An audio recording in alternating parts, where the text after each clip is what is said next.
Hey everyone, Alvaro Salgado here, and in this video I'm going to show you 3 things that you're doing that are killing your sales funnels conversions.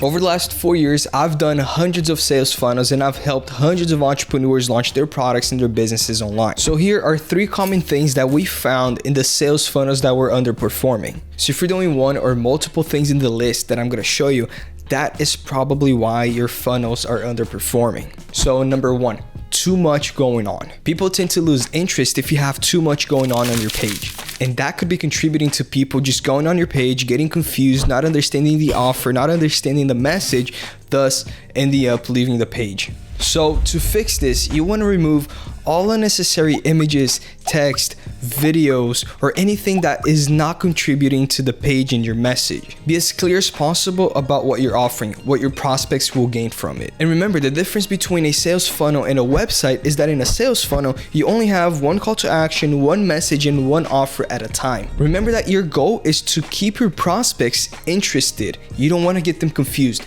That's why you're only giving them one option, one call to action. You just want them to do one thing at a time per page. Number 2, unprofessional design. Your prospects will judge the quality of your product based on the quality of your design. I guarantee that if your prospects see a bad design and unprofessional design, they will think that your product is somewhat cheap and not worth paying what you're asking for. And guys, design doesn't actually mean just your sales funnel. I'm talking about congruency throughout the whole funnel process, throughout the whole customer value journey. So after having your blueprint ready and before building the funnels, you want to decide what kind of design, what theme of design you want to follow. So start with your color palettes and then move on to fonts, move on to images. And once you've decided what kind of design that you want to use it throughout the whole customer value journey. So starting with your ads and then your pages and then your tripwires, your promotional images, your videos, literally everything that you can possibly integrate and change, use the same design. Even your members area, everything should be congruent to each other, thus adding value perception to your product, to your brand. And the last tip, number 3, weak research. Before creating anything, you want to do your research. You want to find who your audience is, what their goals are, what they're looking for in a product, and if your product actually solves the problems for that specific audience. You should know exactly who you're talking to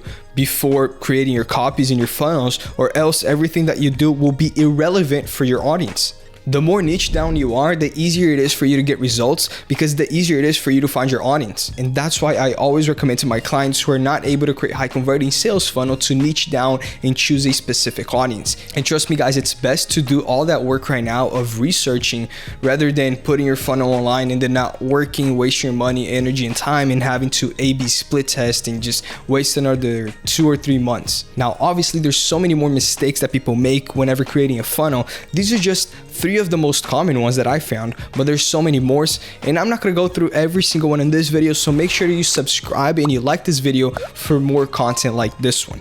Thank you so much, and I'll see you in the next one. Bye.